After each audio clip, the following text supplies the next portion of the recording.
Ashama yooyyaa daawwattoota keenya jaallatamoo fi kabajamoo oolmaya bultiini badhaadha isiniin jecha odeeffannoo guyyaa majjii shanii bara 2020 fi qopheeffannee isin biraan gahuu fi argamnee jirra. Odeeffannoo keenya akka sa'aatii kana isin biraan gahuun duratti waa takka lama karaa miidiyaa hawaasummaatiin mirkaneeffachuu barbaanna. Sagantaan kun akka sirriitti isin biraan sagalee fi suuraa qulqulluudhaan isin dhaqqabaa jiru laallee achiin duubattuu gara oduutti dabarraa. Amma karaa feesbuukiitiin paablikii godhee jira. Karaa yuutuubiillee sagantaan akka gaariitti deemaa waan jiruufi gara bal'ina oduutti darbuu akka dandeenyutti natti mul'achaa jira. Daawwattoota keenya jaallatamoo fi kabajamoo fagoo fi dhiyoo irraa warra nu daawwachaa jirtanii hedduu isin galateeffannaa. Asittuu argamuu keessanii fi ulfaadhaa isiniin jechuu barbaanna.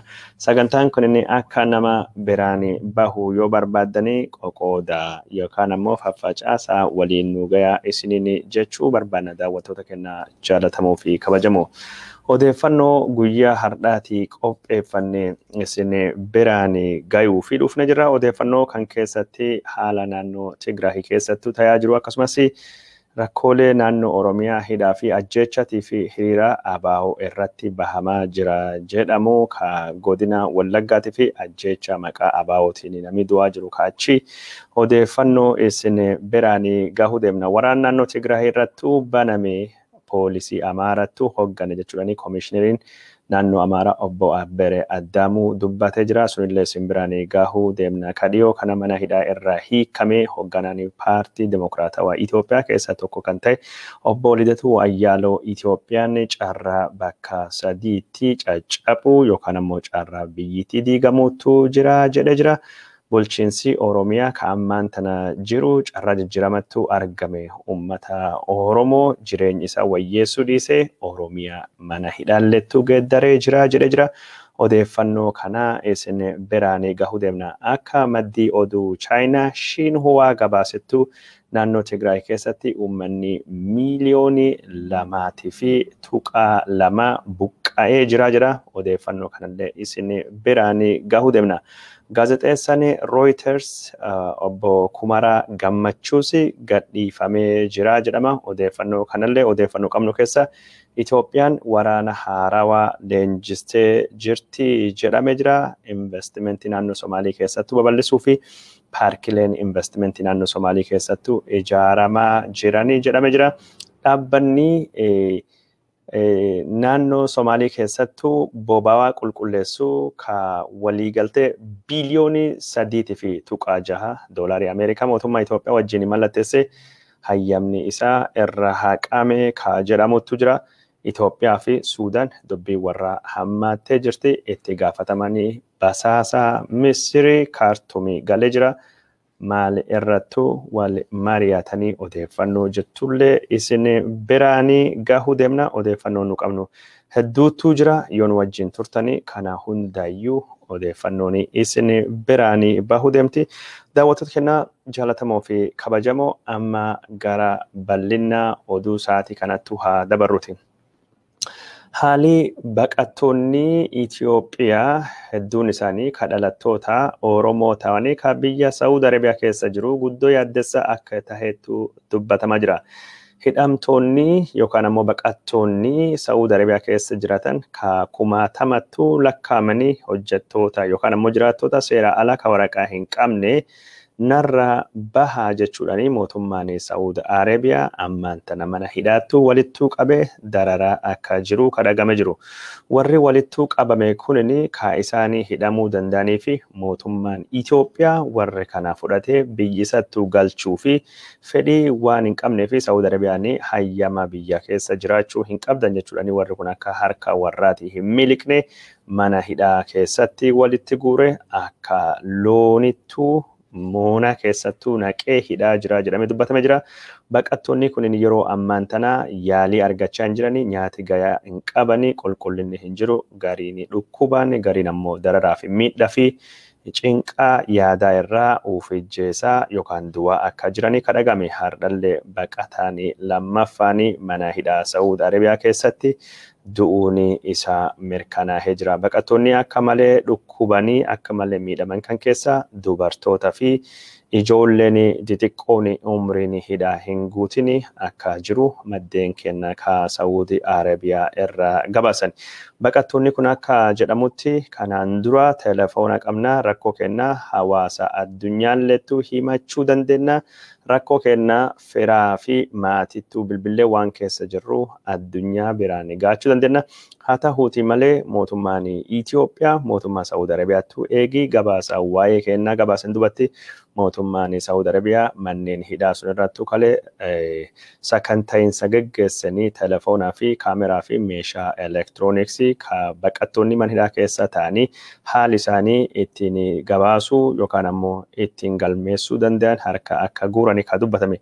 Haalii hidhaa kennaa yaaddessaadha ka jedhanii baqattoonni Itoophiyaa ka hedduun isaanii dhalattoota Oromoo ta'anii laganna nyaataa kalee irra jalqabanii akka itti jiranii ka dhagahame jiru.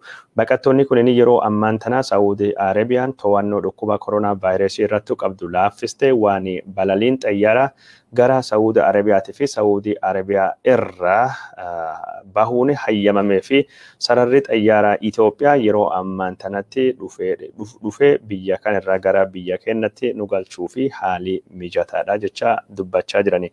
Baqattoonni Saudi Arabiyaa keessattuu hidhaman kunneen kutaalee dhidhiphaa qulqullina hin qabne nyaata gahaa fi qilleensa hin qabne biyya Saudi Arabiyaa ka akkaan oowwichoo keessattuu hidhamaa jiraachuu isaaniitu dhagamee jira. Baqattoonni kun hedduun isaanii qulqullina dhabiinsa fi oowwirraa kan kahe qaamni warra cittaahee yookaan ammoo qaamni gogaan isaanii tatarsaawaa akka jiru ka dhagamaa jiru. Kanaaf ammoo yaalii akka hin qabne haalii baqattoota Itoophiyaa ka biyya Saudi Arabiyaa keessa jiranii kabaja namoomatiin gadi baqattoonni kun akka bineensattuu qabamanii haalii isaanii kan waliigaltiilee addunyaatii fi akkasumas eegumsa mirgoota ilmaan namaa ka seera Saudi Arabiyaa hin guunne jechuudhaan dhaabbanni mirgoota ilmaan namaatii fi falmatii Human Rights Watch fi Amnesty International kanaan dura gabaasuu isin biraan geenne ture. Daawwattoota keenya jaallatamoo fi kabajamoo torbaan kana Itoophiyaa godinaalee Oromiyaa gara lixaatiin jiran Qeellam Wallaggaa lixaa Horroo Guduruu Wallaggaa fi Wallaggaa bahaa keessatti abaa'oo balaaleffadha jechuudhaan mootummaan hiriira gurguddaa qopheessaa akka jiru ka dhagamaa jiru. Hiriiri kunni fedhii ummataatiin alattuu dirqamaadhaan akka qophaawaa jiru ka beekama jiru. Hiriira bakka adda addaa irratti qophaawaa jiru kana irratti nama hirmaachuu didatee hojjetaan mootummaa hojii irra akka inni ari'amu yookaan akka mindaan isaa irraa muramu namni daldala qabu hayyamii daldala isaa akka irraa haqamu namni kontraata mootummaa qabu kontraatii mootummaa akka irraa fudhatamu godhamuudhaan yookaan itti himuudhaan dirqidanii akka namni hiriira bahuu godhamaa jira. Hiriira magaalaa akka Dambii Doolloo fi Muggii godina Qeellam Wallaggaa keessattuu geggeeffame keessatti ummanni hiriira bahee kunini mana irra deema miseensota abaa'oo sakatta'a jechuudhaan ummataa fi ummata kaayoo walitti buusu mootummaan kunini akka inni qabaachuu danda'ullee mul'achaa jira. Godina Wallaggaa bakka adda addaa keessatti abaa'oo balaaleffadha yookaan ammoo duula abaa'oo balleessuu irrattu hirmaadha jechuudhaan hiriiri mootummaan qopheessaa jiru kunini walitti bu'eensa ummata ka uumuu danda'uu fi nagaa naannoo kana ka gaaga'uu danda'u jechuudhaan xiinxaltoonni sodaa qaban ibsachaa jiran. Sila ka yakkamtoota barbaaduu fi ka seeraa kabachiisuu mootummaa yookaan poolisii tahee odoo jiru mootummaan Abiy Ahmed yeroo ammaan tana nagaa buusuu dadhabee ummata magaalotaatii fi baadiyyaa walitti buusuu fi kanirra ammoo bu'aa siyaasaa buufachuu fi carraaqaa jira jedhamee dubbatame jira. Wayita ammaan kana godinaalee Wallaggaa adda addaa keessatti ummanni abaa'oo irrattu hiriira bayaa jiramu jedhamu kan keessatti godina Wallaggaa lixaa qofa kan keessatti dargaggoota 8 oli raayyaan ittisa biyyaatii fi humni poolisii addaa Oromiyaa torbaanuma kan keessa gabaasuni kenna ni yaadatama. Karaa biraatiin immoo godina Wallaggaa bahaa magaalaa Naqamtee keessatti waldaa kiristaanaa Araaraa Waaqayyoo jedhamu irrattu haleellaa torbaan darbee geggeeffameen namni 8 madaahee dubartiin ulfaa tokko du'u gabaasuun kenna ni yaadatama. Daawwattoota keenya jaallatamoo fi kabajamoo hiriirii gosa kana godina Wallaggaa adda addaatti kan qophaa'aa jiru godina Shawaa lixaatii fi godina Shawaa kaabaa keessalleetti qophaa'uu fi sagantaan akka jiru kadhagamaa jiru. Abbootiin qabeenya sagantaa kan irratti argamuu qabani warri sagantaa kan irratti hin argamne daldalii warra akka irraa cuufamuu fi hayyamni akka irraa fudhatamuu himee jira. Godinaalee kan keessattuu marii ammaan tana qophaa'aa jiru keessattuu warra marii irratti hin argamini magaalaa akka Caancoo keessatti hayyamni waraarraa fudhatame suuqni yookaan ammoo dukkaalee warra irraa cuufama akka jiru odeeffannoon achirra bahaa jirtu ka addeessitu. Godina Shawaa Bahaatii fi Arsii Lixaa keessatti yeroo ammaa tana mootummaan hanqina maallaqa qaba maallaqa buusaa jechuudhaani akka daldaltoonni rakkachaa jiranii ka dubbachaa jiranii. Daldaltoonni kun yeroo ammaa kana dhukkuba koronaa vaayirasiitii fi hokkara uumameedhaanii gabayaan yookaan ammoo daldalli kenna gabbu'ee jira jedhamullee mootummaan gargaarsa paartii badhaadhinnaatii fi mootummaa naannoo Oromiyaatiif akkasumas mootummaan federaalii waraana Tigraay irratti geggeessaa jiru kanaaf kenna waan nu baastanii karaa gibiraatiin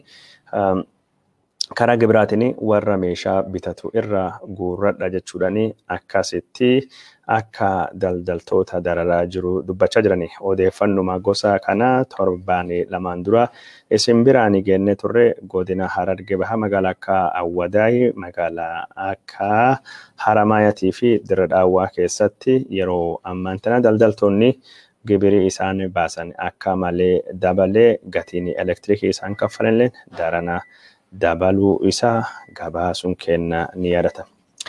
Daawwattoota keenya jaallatamoo fi kabajamoo odeeffannoo keenya ka isin biraan gayaa turre akkuma itti fufattu jira warri asitti dhuftanii daawwatanii hedduu galatooma warri biraa odeeffannoo kana akka argatu yoo barbaaddanii qoqooda faffacaasaa waliin nu gaasiniin jechuu barbaanna.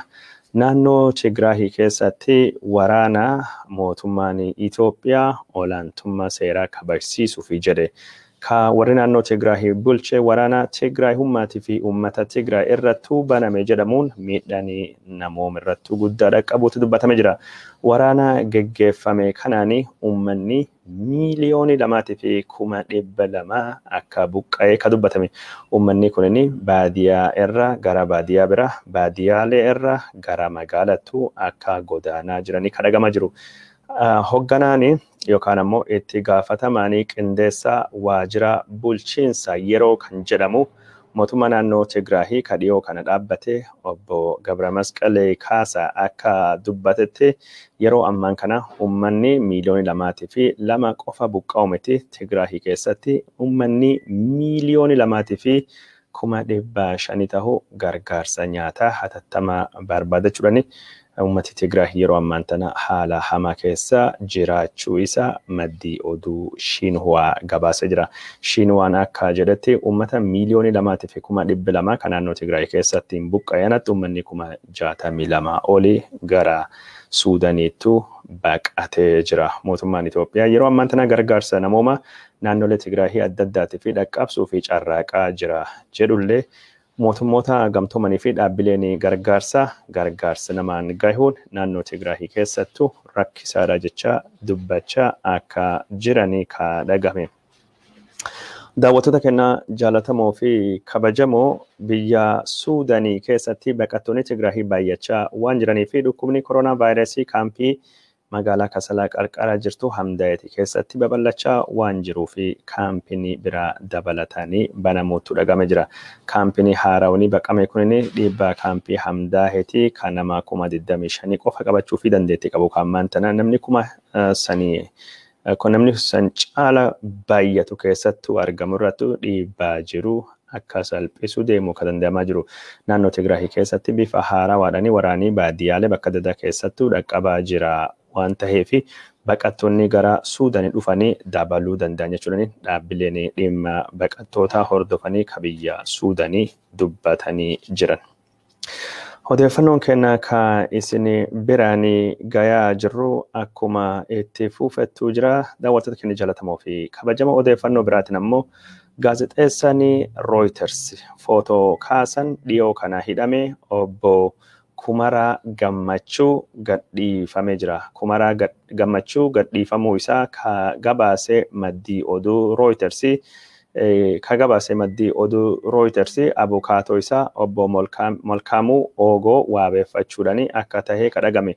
Obbo Malkaamuu Ogoo kanaan duratti Kumaraa Gammachuu sababni isa hiisisuu hin jiru jedhe Reuters wajjidhanii gaafii fi deebii akka inni godhe kadhagame. Obbo Malkaamuun ammaan tana odeeffannoo Reuters fi kenneen akka jedhette obbo Kumaraa Gammachuu ka torban tokkoon durattuu hidhamee himata tokko malee mootummaan Itoophiyaa gadhiisee yeroo ammaan tana maatii isaatiin walitti makamee jira jechuudhaan dubbata jira. Itti gaafatamaan Reuters dameen Afrikaa obbo Kumaraani gadhiifamuu isaatiin gammachuu ibsate. Obbo Kumaraani gaazexeessaa hojii isaa naamusaan hojjatu jechuudhaan balleessaa tokkollee malee akka hin hojjannee fi hidhaan isaayyuu jalqabaa irrattu sirrii akka hin taane ka dubbatu pireesii walabaa dimokiraasiin guddachuudhaa fi odeeffannoo walabaatii fi barbaachisaa akka jedhe maddii oduu Reuters yeroo ammaan tana dhiibbaa gaazexeessota Itoophiyaa keessa jiran irratti godhamullee akka hin deeggarree dubbate jira. Obbo Kumaraa Gammachuu nama umrii 38 yoo ta'e waggaa 10 olii Reuters fi gaazexeessaa tahee akka tajaajile Reuters ka gabaase. Obbo Kumaraa Gammachuu qofaa osoo hin taane riippoorteriin Reuters ka biraa obbo Xiqisaa Nagaraa namni jedhamu muddee 16tti poolisii Itoophiyaa lamaanii tumame miidhaan guddaan akka irra dhaqqabe ka dubbatee ture. Reuters gabaasan isaa yookaan immoo odeeffataan isaa ka biyya Itoophiyaa biyya keessa hayyamni irraa mulqame akka hin gabaafamne godhate. Reuters odeeffannoo hawaasaa addunyaa dogongorsiisaa ka juntaa wayyaanee deeggara dhiyeessuudhaan maqaa bulchiinsa Abiyyi sadarkaa addunyaatti xureessaa jira jechuudhaan aangaawonni mootummaa Itoophiyaa himachuutu dhagama. Reuters yeroo ammaan tana haalli Itoophiyaa keessa jiru gabaastota isaatii fi waan hin mijanne waan taateef gaazexeessolee isaa biyya Itoophiyaa irraa baasee gara Naayiroobii keenyattu ergee jira jedhamillee gabaafamaa jira. Waraana naannoo Tigraahittuu geggeeffame irratti miidhaan guddaan irra dhaqqabuun ka himamu raayyaan ittisa biyya Itoophiyaa yeroo ammaan tana waraana fi ka tajaajilanii qaadhimamtoota raayyaa ittisa biyyaa miseensa kuma hedduu leenjisee eebbisee jira jechuudhaan miidiyaaleen Itoophiyaa gabaasaa jiranii.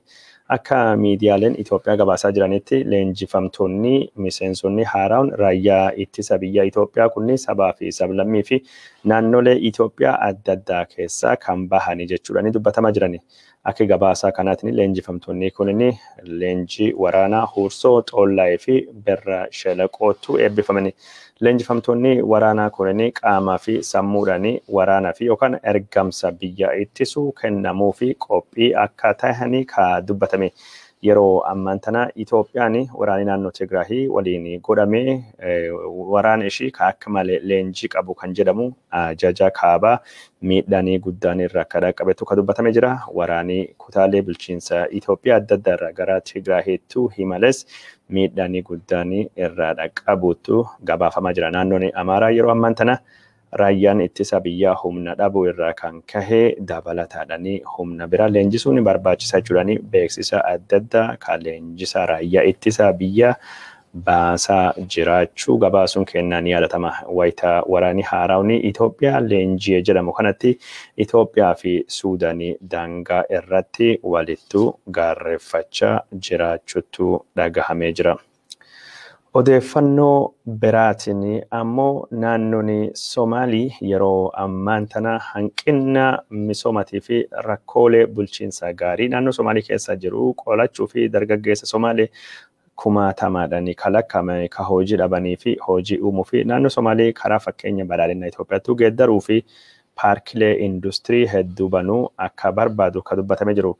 karoora kanaanii naannoon Somaalii paarkilee magaalaa akka Jijjigaa, akka Qabridaar, Dhagahabur, Qalaafoo keessatti paarkilee investimentii banuu fi akka fedhii qabu akka dubbatamu paarkileen investimentii kunii carraalee investimentii naannoon Somaalii qabdu hojii irra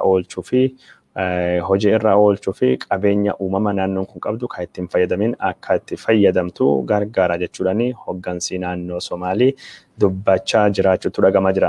Naannoon Somaalii paarkilee investimentii haarawaa wayita bana jettee labsitu kanatti Itoophiyaan hanqina doolaarii biyya alaa irraa kan kahe miidhaan guddaan irratti dhaqqabaa jira jedhamee ibsamee jira. Paarkilee investimentiitii fi industirii ka biyya Itoophiyaa keessatti investi godhuudhaan beekamtu mootummaan Chaayinaa paarkilee Itoophiyaa ka ijaaramaa jiraniin alatti paarkilee haarawaa akka ijaaruu hin barbaanne ibsa kennuun gabaafame ture. Bifuma kanaan mootummaan Itoophiyaa paarkileen investimentiidhaan yookaan immoo maqaa investimentiitiin ijaaramanii haaraawni akka dhuunfattu ijaaramu malee gargaarsi foreign direct investmentii ka biyya alaarraa dhufaa jiru waan hin jirreef ammaan booda mootummaan sagantaa kana hin hojjetu jedhee gabaasuu isattu dhagamee jira.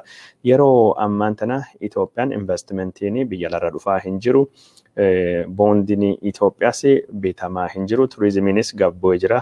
Biyyittii hanqina doolaarii irra kan kahe miidhamaa akka jirtuu fi warshaaleen Itoophiyaa keessattuu tajaajila adda addaa kennaa jiranilleen akka hanqina sharafaa irra dhabuu irra kan kahe cuufamaa jirani. Warshaaleen biyyoota lixaa Itoophiyaa gadhiisanii gara biyyoota biraattu akka godaanaa jiramu ka dubbatamaa jiru.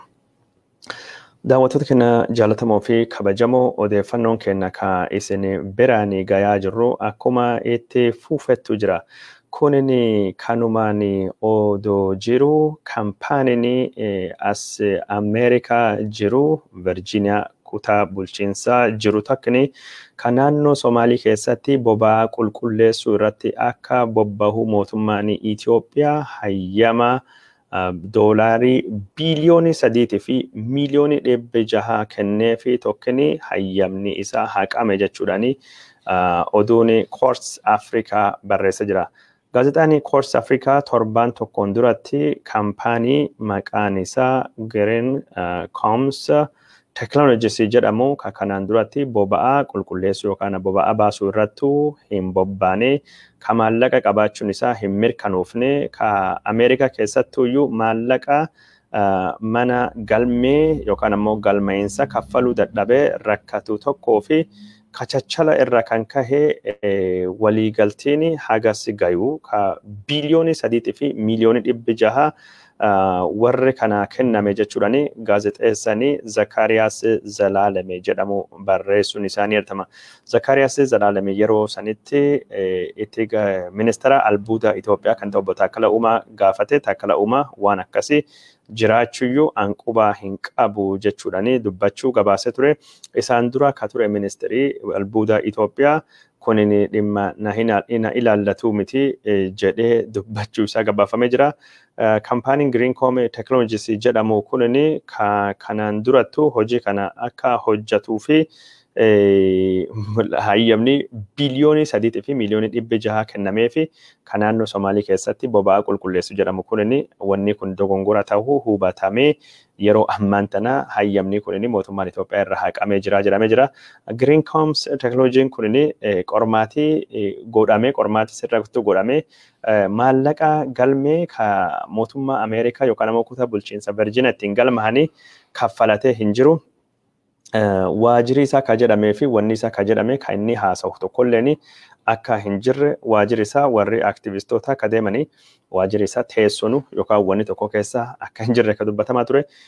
Warri kunin warra mootummaa Abiy wajjin walitti hidhata qabanii aguma mootummaan Abiy dhufe waliigalteen kun kennamee fi yeroo ammaan tana kachachalaa fi gunaanii gos kana mootummaa Abiy keessa deemaa jiraachuun falmii guddaa akka inni kaasee ka dubbatamaa jiru. Daawwattoota keenya jaallatamoo fi kabajamoo odeeffannoon keenya ka isin biraan gayaa jirru itti fufee jira. Amma odeeffannoo takka lama gaggabaabduu isin biraan hageennuti. Masaajidni naannoo Tigraayitti ijaaramee seenaa qabeessa kan jedhamu masaajidii Al-Najaashii deebi'ee suphamaa gareen teknikii kamiidhaa dhaqqabee qoratuu fi ka masaajida kana suphisiisuu irrattuu xiyyeeffatu gara naannoo Tigraahitti ergamuu deema jechuudhaani. Hoogganaan dhaabbata kunuunsa hambaalee seenaa qabeessa Itoophiyaa obbo Abebaw Ayyaaloo BBC'tti himee jira. Masaajidni Al-Najaashii kunini akka BBC'n gabaasetti jalqaba bombiidhaan xayyaara irra haleelame haleela rukutame haleellaa kanaadhaani kabaan yookaan ammoo guutuun mana doom ka jedhame miidhamee jira. Sun qofa osoo hin taane minaaraa mana irratti masaajida irratti miidhaan guddaan dhaqqabee jira. Bakki awwaalchaa warra jechuun sahabota rasuulaa nagaa nabbi sanatti jiraatu achi dhufanii achittuu awwaalamanii awwaalnama 15tti achi jiru jedhamee dubbatama. Sanirra irratti miidhaan dhaqqabee jira jechuudhaani BBC'n gabaasa jira. Akka hoogganaan mootummaa Itoophiyaa kun BBC'tti dubbatetti yeroo ammaan kana bakka sunittuu ka miidhame masaajida seenaa qabeessa Al-Najaashii qofa osoo hin taane Bataskaanii Amaanu'eel jedhamu kan naannoo sunittuu argamulleen miidhaan irrattuu dhaqqabuutu dubbatamee jira. Masaajidni naannoo Tigraahii keessattuu magaalaa Wuqroo jedhamu birattuu argamu kunini Finfinnee irraa kiiloomeetirii 800 irrattuu argama ta'uun isaa ka dubbatamu ta'u masaajida seenaa qabeessa Afrikaa keessaa ka jaarame tokkoffaadha jedhamee yaadama. Masaajidni kunini bara ergamaanii amantii Islaamaa Nabi Muhammad lubbuun jirutu habuuramee naannoo Tigraahii keessattuu ijaarame jechuudhaan dubbatamee jira. Hordoftoota Nabi Muhammad ka biyya Saudi Arabiyaa keessattuu miidhaa fi dararaanii warra Qureeshota Makkaa irra dhaqqabaa jirutu biyya Aksumii yeroo sanittu biyya beekamtuu dhufanii achittu masaajida kana habuuranii gareen warra achitti du'anii jechuudhaan gabaafamee jira. Masaajidii Al-Najaashii kunini bara 2015 mootummaan Turkii maallaqa ramadanii haaromsiisa bara 2017 xumuramullee BBC'n gabaasa jira. Akka kaayoo warra Turkii kanaa fi mootummaa Itoophiyaatti sila odoo tahee masaajida Al-Najaashii kana bakka turistoota hawwatu guddaattu deebisuu fi akka karoorii ture ka dubbatamee jiru. Odeeffannoon dhaabbanni miti mootummaa hin taane takni ka biyya Belgium dhiifama. Dhaabbanni biyya Belgium jiru takni gabaasetti masaajidni kunini Disembarii 18 bombiidhaan rukutame. Achiin duubatti miseensota waraana Itoophiyaatii fi Eertiraatiin akka weerarame ka dubbatame. Masaajidi kunini achiin duubattu eegi weerarameen duubatti mootummaan dhiifame irra deebi'a. Masaajidi kunini wayita weeraramaa turetti dhalattoonni naannoo kana masaajida kana ittisuu fi carraaqaa turanii warri masaajida kana ittisuu fi carraaqaa turanii adeemsi masaajida kana ittisuu waraana Eertiraa dura dhaabbachuu keessattuu ijjeefamanii jiranii jechuudhaani NGO'n Beeljiyeemittu argamu ka waraana Itoophiyaatii fi Eertiraa irrattuu gabaasu kun odeeffannoo gosa kanaa kenne jechuudhaani BBC'n gabaasee jira. Gaazexaan biyya Jarmanii Der Spiegel jedhamu akka gabaasettu yeroo masaajidii kunini weeraramu waraana Eertiraatiin namni masaajida keessatti kooluu galtummaa gaafatee 81 ta'anii waraana Isaayyaas Afeworqiitiin rashanaman yookaan ammoo ajjeefamanii jedhee gabaasuun isaa dhagahamee jira.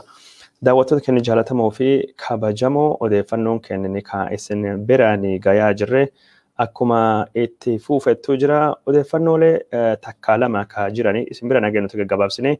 Itoophiyaa keessatti awwaannisi ammallee miidhaa guddaa dhaqqabsaa jira. Godina Oromiyaa 6, godina Booranaa, godina Gujii 2, godina Baalee 2 fi godinaalee Arsii keessattuu awwaannisi akka miidhaa dhaqqabsaa jiru himame. Awwaannisi kun babal'achuu akka inni deemu haalli qilleensa ka ammaan tan jiru hormaata awwaannisaatii fi akka malee dansaadha jedhameeti ka dubbatamaa jiru.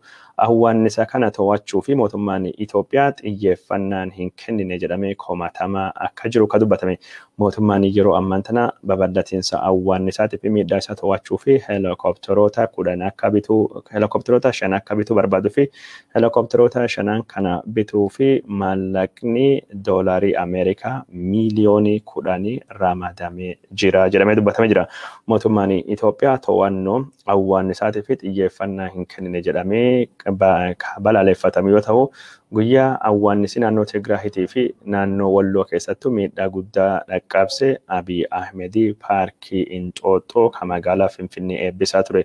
Wayita sanii qeeqa irratti dhiyaate fi Abiy Ahmed awwaannisa inni hin finne yookaan ammoo awwaannisa inni hin dhalle jechuudhani warri biltsiiginaa Abiy Ahmediitii fi akkasittuu dubbachaa akka turani kan dubbatamaa jiru. Daawwattoota keenya jaallatamoo fi kabajamoo odeeffannoon isin biraan egaa jirru akkuma itti fufettu jira. Mootummaan Itoophiyaa waraqaa maallaqaa yookaan ammoo birrii irratti barreeffame akka baankiin biyyaa hin fudhanne ajaja baankiin biyyaalessaa dabarse jechuudhani gabaasaa jirani. Miidiyaaleen kunini baankileen Itoophiyaa maallaqii irratti barreeffame yookaan maallaqa barruun irra jiru akka hin fudhanne kan jedhamu. Haa ta'uuti malee maallaqni baankilee Itoophiyaa ATM keessa bahu hedduun isaanii barruu qaalamaan irratti barreeffama qaba jechuudhani. Mootummaan seeraa ofii baase baankiin isaa hordofaa hin jirtu jechuudhani akkasittuu dubbatamaa jira.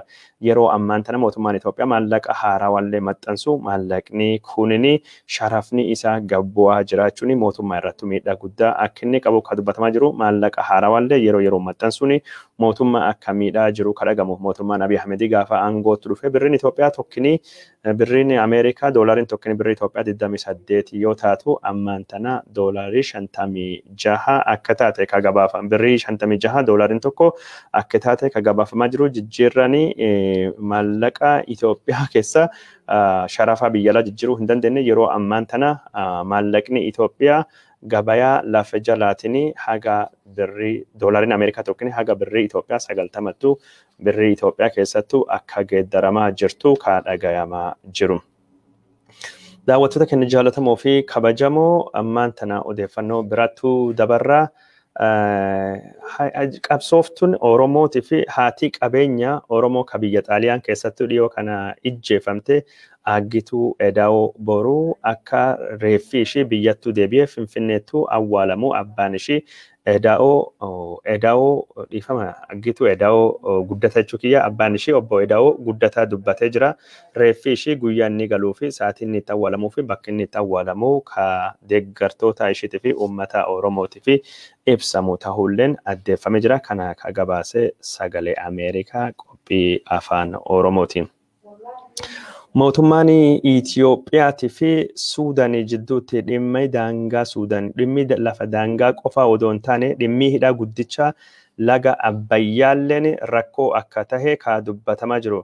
Dhimmi hidha guddicha laga Abbayyaa wal falmisiisaa tahee jira. Mootummaan Itiyoophiyaatii fi Suudaanii marii qabaachuuf turanii marii kanarraa jechuun ammattuu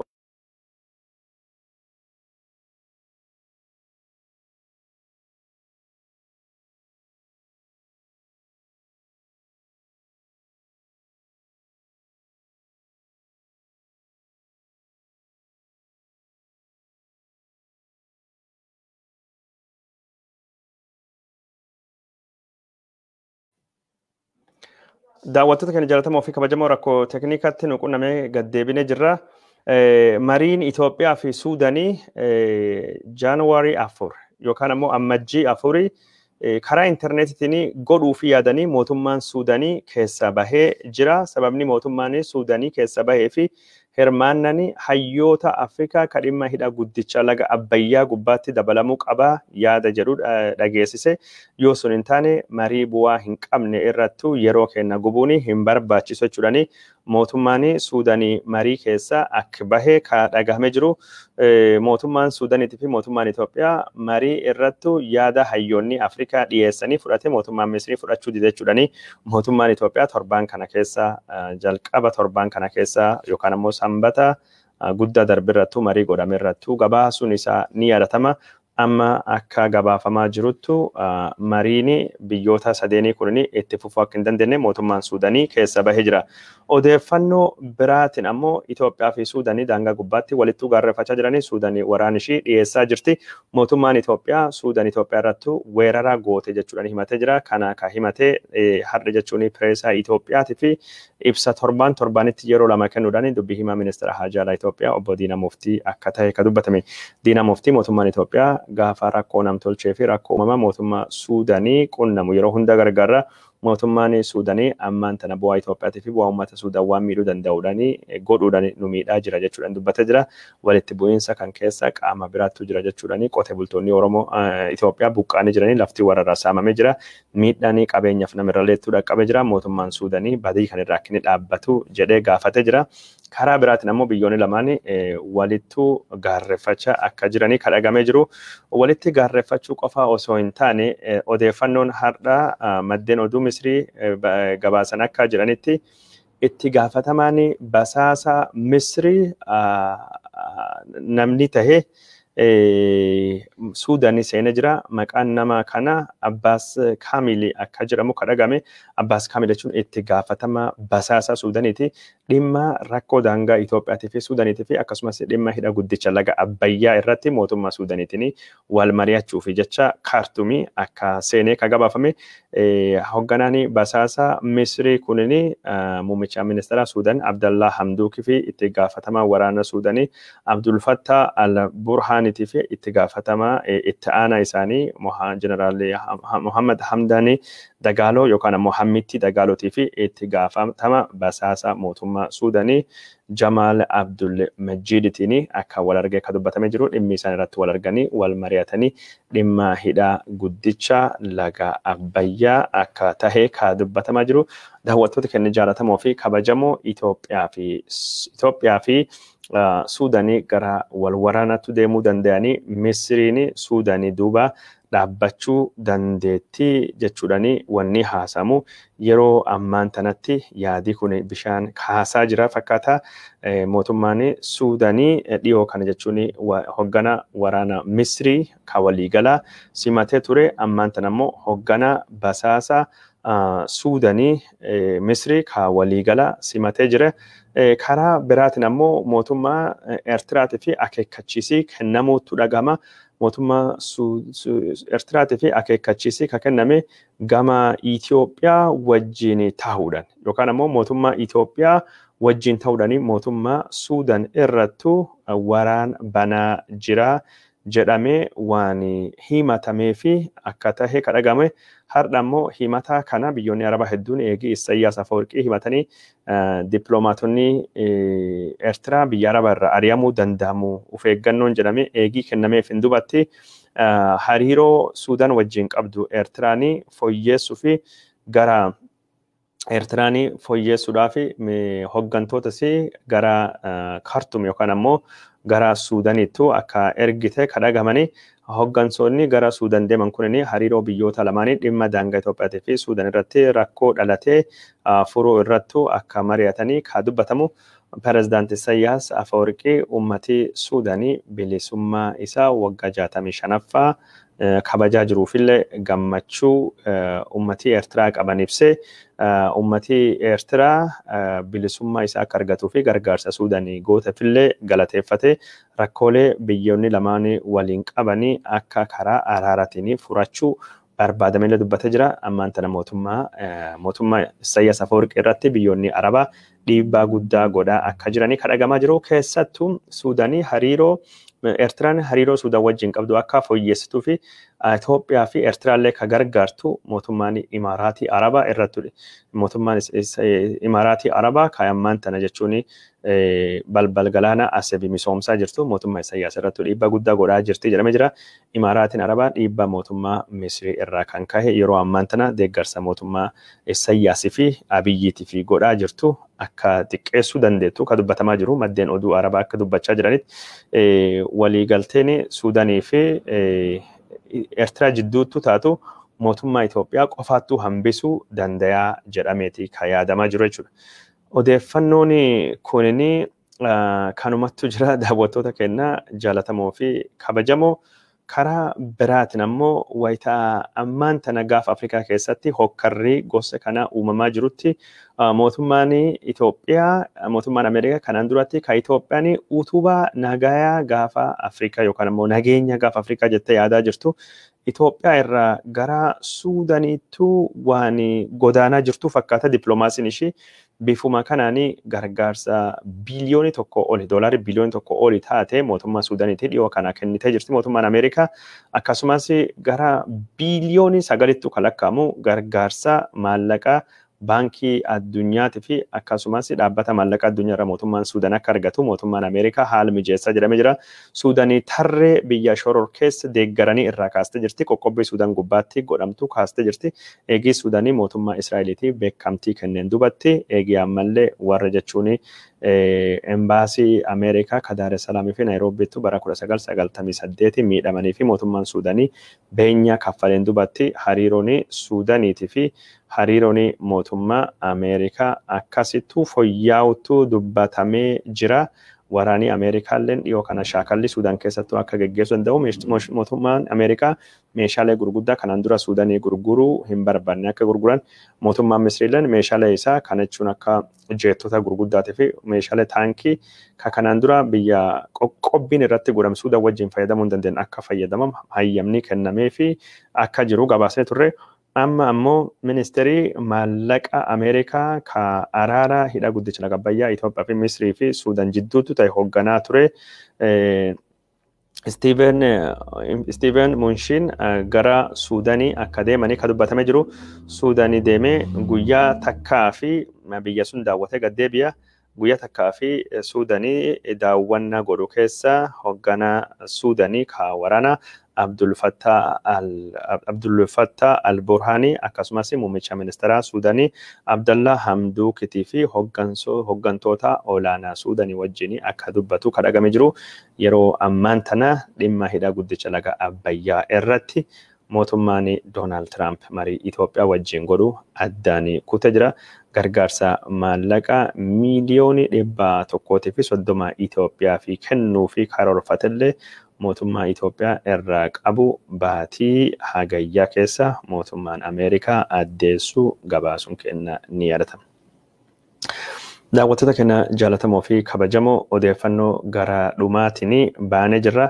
Odeeffannoo gara dhumaa kana waa lama irratti xiyyeeffanna gaggabaabsee isinitti hime bal'inaan irra deebinee waan haasa'uu qabnuu fi sagantaa odeeffannoo sanii galgala kana yookaan ammoo borii qabannee isinii dhufuu deemna. Odeeffannoon jalqabaa ka poolisiin naannoo Amaaraa koomishinerii poolisii naannoo Amaaraa obbo Abberee Addaamuu dubbatanii. Obbo Abberee Addaamuu kun wanni isaan irratti dubbatanii waraana Itiyoophiyaan olaantummaa seeraa kabachiisuu fi mootummaan Abiy Ahmed naannoo Tigraay irrattuu labse ilaalchisuudhaanii ibsi inni dhiyoo kana eebba kitaabaa isaa irrattuu inni kenne nama hedduu shakkii keessaa galchee kaayoo dhokataa waraana Abiy Ahmed Tigraay irrattuu godhee saaxile jechuudhaanii namni gari akkasitti dubbachaa jira. Waraan naannoo Tigraay irrattuu geggeeffame ka hoggane raayyaa ittisa biyya odoo hin taane poolisii humna addaa naannoo Amaarattuu hoggane nuttu jechuun warra qajeelche achi Tigraay geesse raayyaan ittisa nu hordofe jechuudhaani hoggansa waraana akka naannoo Amaaraa taatee dubbatee jira. Abberee Addaamuu akka inni jedhettu yeroo waraanii kun dhalatu jalqaba nuun mari'atanii anammoo daddafee hoogganaa itti aanaa poolisii naannoo Amaaraa ka maqaan isaa Biset Geetahuun jedhamu wajjidhanii mari'annee waraanii Itoophiyaa ajajii kaabaa miidhamee diiniin dura dhaabbatee jira. Warra kana hoggannee marsa isaan marfaman keessa baasnee junta kana barbadeessu jechuudhaani akka achittuyyuu duula godhame duula kanammoo jechuun akka poolisiin naannoo Amaaraa hoggane poolisiin naannoo Amaaraa waraan kana jechuun ka beeku itti qophaa'ee jalqabayyuu hojiin qophii dhumate eegaa akka turanii ajajii kenname jennaan akka jechuun waraana raayyaa ittisa biyyaa ka Itoophiyaa jedhamu kana hoggane injifannoo argatanii daangaa lixaa fi haga bahaa jiru akka to'atanii qophiin isaan godhanii qophii cimaa akka taate ka dubbatamu yeroo inni waan kana dubbachaa ture warri eebba kitaaba isaa irrattu argame haamilee guddaadhanii harka dhawanii fi akka dubbatame jiru. kun jechuun waraana kana itti qophoofne saganteeffannee ajaji gaafa kennamu bobbaane kaa jedhu waraanii naannoo Tigraahii ajjecha Noovembarii takka yookaan ammoo sadaasaa takka magaalaa ganda gaawwaa qanqaa ana gullisoo wallaggaa lixaattuu tahee wanni jedhamu sun cuftinuyyuu diraamaa qophaa'ee ta'uu waan fakkeessu haala gosa kanaatiin achiin dubatti waraana Tigraay irrattu sadaasa sadii baname waraana Tigraay irrattu sadaasa sadii baname kana obbo Abbere Addaamuu ka hoggane hogganse kenne ka injifannoo sanii fi furtuu tahee humna addaa naannoo Amaaraa milishoota naannoo Amaaraa jechuudhaani dubbatee jira. Kanammoo qindoominaanii isaa fi ittaanaan isaatii fi akkasumas pirezidaantii naannoo Amaaraa obbo Temasgen Xurunee wajjiidhaan ta'uudhaani waraanii kunini akkuma baheni itti qophaa'anii waan jiranii fi tarkaanfii afaan waraanaa kan waliin dubbanna achirratti dubbachuun barbaanne jechuudhaani hoggansa isaa ittaanaa isaa assistant commissioner yookaan commissionerii ittaanaa isaa Biset Geetahuun wajjin waan dubbate akkasittuu dirree san gubbaattuu haasa'ee jira. Waraanii naannoo Tigraayittuu hogganame kunini waraana warra soddaa Abiy Ahmedii warra soddaa gammachiisuu fi godhamee jedhamee akkasittuyyuu gabaafamaa ture. Amma wanni Abbere Addaamuu jedhulleen akkasittuu ilaalama. Karaa biraatiin ammoo waraana naannoo Tigraayittuu godhame kanaa fi injifannoo kanaa fi beekamtii maqaa argachuu qabu. Raayyaa ittisa biyyaa Itoophiyaa yookaan ammoo humna adda addaa kan naannolee adda addaa ka Somaalii, ka Afarii, ka Oromoo, ka uummattoota kibbaa, ka Amaaraa achirra bobba'an osoo hin taane humna adda naannoo Amaaraa yookaan ammoo milishoota Amaaraa yookaan ammoo faannoo jedhame akkasittuu akka dhiyaachaa jiru kaasuun ta'uutu agarsiisaa jira. Dubbiin namtichi kun dubbate Abbere Addaamuu kun konfidensii guddaadhaan ni dubbate. Dubbiin kun warra biltsiginnaa Oromiyaa fa'aa aarsutu dhagamaa jira. Warri biltsiginnaa Oromiyaa kun yeroo hedduu Amaarii injifannoo nu qofattuu argatee jedhee krediitii ofii fudhachaa jiranii wanni sun akka jechuun isaan gammachiisne akka dubbachaa jiranii Abiy Ahmed illeen waraana kana anattuu situation roomii keessa taa'ee hogganee saatalaayitiidhaa fi diroon ilaalaa ture Abiy Ahmed jedhee jira. Abbere Addaamuu ammoo nutti hogganee jira. Hoggansi lamaan kanaa ka hogganaa jiru dhugumaanu Abiyyi hogganamaa jira moo Abiyyi hogganaa jira? Abiyyittuu ajaja kennaa moo Abbereettuu kennaa jira? Abbere Addaamuu kunini kennaa jira ajaja kan inni jedhu kunini uf jajuu fi kijibuuf illee haasa'uu ni mala. Garuu haali ammaan tana jira Abiy Ahmedii waraana hogganaa kan jirre ajaja fudhatee yookaan ammoo fedhii Amaaraa bakkaan baasuu fi waraan kan akka inni godhaa jiru hayyoonni hedduun waraanii kun waraana Amaaraatii fi Eertiraa jechuudhaan dubbachaa jiran san keessaa warra akka Maartin Plaaffaatii warra akka jechuun René Lafoor hedduun isaanii yeroo ammaan tana waraanii Tigraahii irrattu baname kunini jechuun cidhaa fi fuudhaa naannoo Amaaraatii fi Eertiraatii Abiy Ahmedii jidduutti jechuun ijoollee karameella facaastu yookaan ammoo habaaboo guyyaa gaa'ila sungoo qabattee deemtu jechuudhaani gaheen isaa akka malee xiqqaa akka ta'e wanni inni waan kan irra buufatallee akka hin jirretti dubbatamaa jira. Dhimma kan irrattu jechuun yeroo biraa bal'inaan isanii haasawaa jirra. Seenaan namichi jechuun gootummaan isaa waraana kan keessattuu gootummaa guddaa taphatee jedhu nama takka miseensa poolisii addaa Amaaraa maqaa Shawaan Gizahu jedhee miidiyaan Amaaraa itti baasanii sunillee miidiyaa hawaasummaa gubbaattuu falmii uumee jira. Namicha hoggansa waraana Amaaraa kanaa fi gahee guddaa taphatee jedhamu kan jechuun injifannoo maqaan isaa Shawaan Gizahu. Shawaan Gizahu jechuun maqaa baraa jechuun kolonii Amaarii baraa jechuun Saahila Sillaaseen fa'aati Haayile Molokot abbaa Minilik fa'aati gara Shawaattu bobba'anii maqaan warri baafachaa turan keessaa tokkini uummata Oromoo Tuulamaa kana bulchuu waan barbaadaniif Shawaan Gizahun maqaa isaan jechuun baafatan yookaan ammoo Shawaan Qixaa yookaan ammoo Shawaan Daany Shawaa Yirgaan fa'aati maqaa warri yeroo sanittu baafachaa turani. Minilik iyyuu intalti isaa ka jechuun Raasee Mikaayilii fi inni kenne maqaan ishee Shawaa Reggaa turte. Gaafa jechuun Shawaanii bitamee akka warrattu qanyi gaziidhaan jechuun aqannaamee bitamee achiin dubattuu Shawaan nagaan bu'itite jechuudha. Abiy Ahmed nafxanyoota fi akkas onnee kennee har'a jechuun Shawaan Gizahuun faalleen deebi'aa dhufaa jiran jechuudhaani. Miidiyaa hawaasummaa gubbaatti wanni kunini akkasiin dhiyaatee kayaa jira. Daawwattoota keenya jaallatamoo fi kabajamoo amma odeessaa dhumaa irra geenne jirra. Odeessaa dhumaa kanaanii kadhiyoo kana mana hidhaa irraa gadhiifame obbo Lidatuu Ayyaaloo hoggansi paartii Dimokiraasawaa Itoophiyaa yookaan ammoo kagaree qindoominaa paartilee falmitoota Itoophiyaa kan siyaasaa gara mirgattuu cillaanfatanii dhaadhessu Abronnet ka jedhu keessa tokko ta'e obbo Lidatuu Ayyaaloo mana hidhaati eegii baheen dubattu dhimmoota haarawaa Itoophiyaa ka kanaan duratti yaada irratti hin kennatin irratti kennate jira waan waraana naannoo Tigraay irratti yaada isaa kennate jira paartiin isaa haqamu Itoophiyaa Dimokiraasawii paartiin haqamuu fi akkasumas mana hidhaa deemee Jawaar Mohammadii dubbisuu isaa ilaalchisuudhaan yaada kennate jira ilaalcha isaa waan dubbate wanni garii waan namni hedduun dubbachuullee qabu waanuma dubbatamaa jiru guyyaa keessatti Lidatuu Ayyaaloon mana hidhaa deemee Jawaar Mohammadii akka dubbatee jira akka Sintaayyoo Chakkolillee dubbatee jira isaan qofa odoo hin taane Iskindir Naggaatii fi Baqqalee Garbaallee akka wal argee dubbate kanaan durattu dhamuun durattu Isaayyaas Caalaa Jawaarettu nattu dhiyaata Asmaraa Caali yookaan ammoo Kaartuumi Caalaa Amboottu nattu dhiyaataa jedhee Jawaar Mohammadii wajjin OMN irratti dhufe gaafa dhufe sani jijjiiramii kun akka butamaa jiruu fi mootummaan coomsaa akka barbaachisuu fi fulbana 20-30 mootummaan akka hin jirre Jawaar wajjin dubbatanii amma immoo jechuun Jawaar Mohammadii mana hidhaattu deebisee dubbisee jira.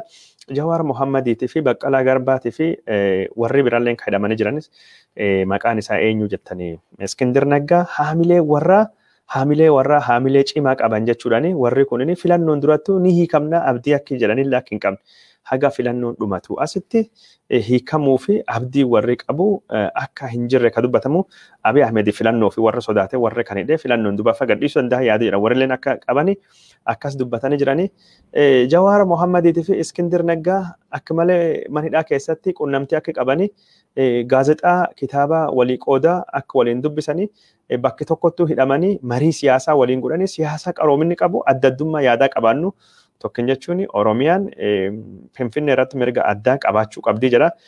Iskindir Naggaa ammoo Oromiyaan mirga addaa qabaachuu hin qabdu. Oromiyaan Finfinnee keessa bahuu qabdi. Baaldaraas mootummaa jedhamu dhaabee ture.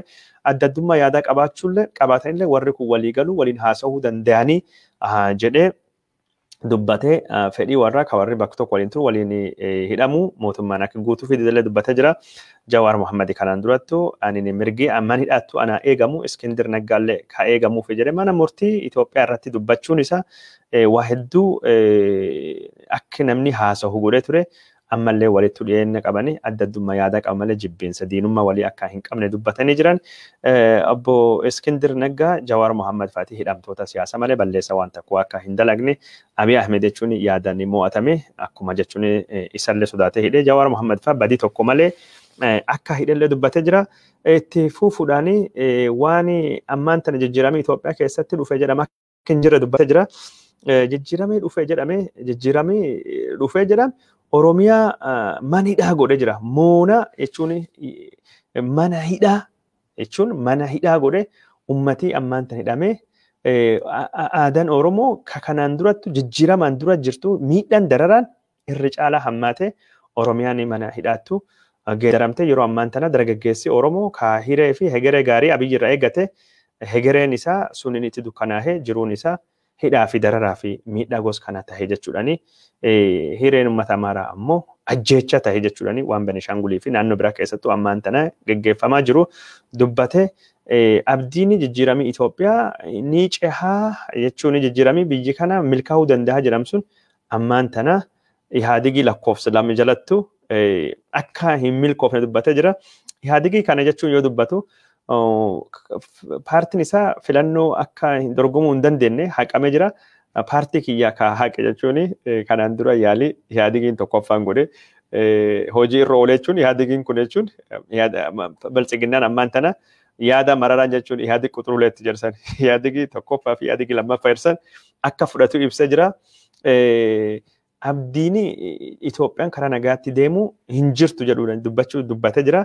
Asuun qofa odoo hin taane Itoophiyaan haala ammaan tan deemuu jirtuun biyyittii kunini kaceetu miti diigamuu dandeetti, caccabuu dandeetti, bakka sadiitu caccabti jedhee dubbatee jira. Kanaan dura bara Federeeshinii Itoophiyaan Federeeshinii Eertiraatiif Itoophiyaa gaafa walitti deebi'e bara 1960moota 50moota keessa carraan Itoophiyaa fi Eertiraan tokko tahuu dhaabamee dogongoraan waan Haile Sillaasee waan sanitti deemee fi Itoophiyaan waraan hamaa keessa seentee dinagdeellee miidhamee namillee miidhamee biyyittilleen bakka lamattuu cabtee balbal galaana dhabdee jedhee dubbate amma immoo kasun caala hamaa bakki sadittuu cabuu deemti biyyittii kunini rakkoo guddaattu biyya Itoophiyaa qunnamuu deema jechuudhaan maddi rakkoo kanaa hundinuyyuu nama takka kanattu sin ceesisaa jedhu fedhii aangoo daangaa hin qabne irraa maddu abbaa irrummaa nama dheedhii bilchala siyaasaa hin qabne Abiy Ahmedii akka ta'e ka dubbate nattu isin ceesa yaade jedhu mata ceesuu hin dandayu wanni sun hin taane ammaan tana jechuun biyyittii kunini balaa hamaa keessa seenaa jirti jechuudhaan waraanni naannoo Tigraay irratti banames waraan aangoo dheereffachuu malee seera kabachiisuu akka hin taane warri jechuun seera kabachiifna jedhu seera ofiiyyuu kabajaa hin jirani seerii kabajamullee hin jiru wayyaaneen sodaa ture wayyaaneen badii ture ammoo sodaa warra sunini ammaan tanattu hin jiru jechuudhaan wanni ammaan tana Tigraayitti godhamaa jiru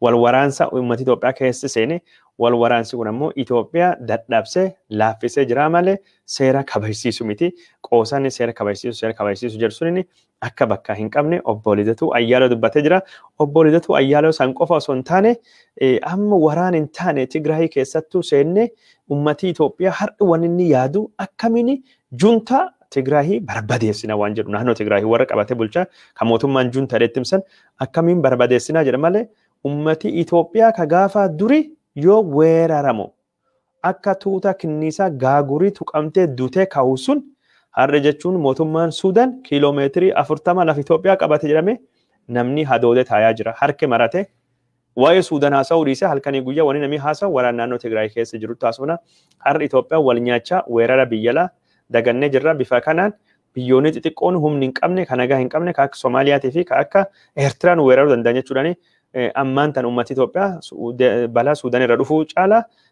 waraan Tigraay keessattu jechuun hadoodee jira ummati yeroo ammaan tana yaada adda addaa kan mirgaa bitaa deemuu dhiisanii bal'ittiidhaan yookaan ammoo duudatti Abiyyiitti nu ceesisaa waraan Tigraay junta mo'atee jira maali jechuudhaan waan rakkoolee walxaxaa ka Itoophiyaa ija dunuunfatanii Abiyyi ija dunuunfatanii deeggaruudhaan biyya kana gara hallayyaa yookaan qilee namni afaan hin beeknettu warri siyaasalleen ummatii nama callisee ija dunuunfatee nam deeggarulleen biyya kana gara balaa hamaattu geessaa jiran jechuudhaan dubbattee hegeree Itoophiyaa yeroo kamiyyuu caalaa akka malee yaaddessaa akka taate dubbatee jira. Paartiin warra filannoo irra haqamullee ilaalchisee dubbatee jira. Boordiin filannoo Itoophiyaa ka aadde Burtukaanii Midhaaksaa hoggantu paartii isaa Itoophiyaa Dimokiraasawii paartii haqxee jirti.